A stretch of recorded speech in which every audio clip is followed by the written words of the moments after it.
ఏం చేస్తున్నావు నిష్క? ఏవి పువ్వులు నువ్వు పెట్టుకుంటావా? తెంపు మరి.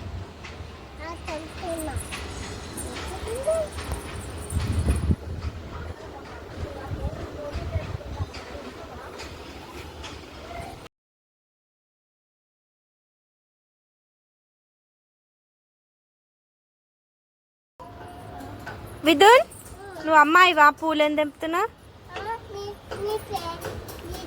నా కోసమా?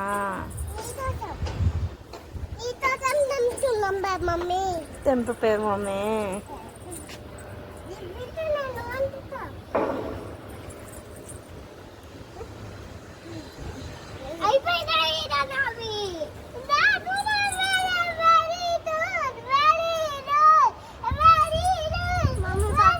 Thank you విద్దు.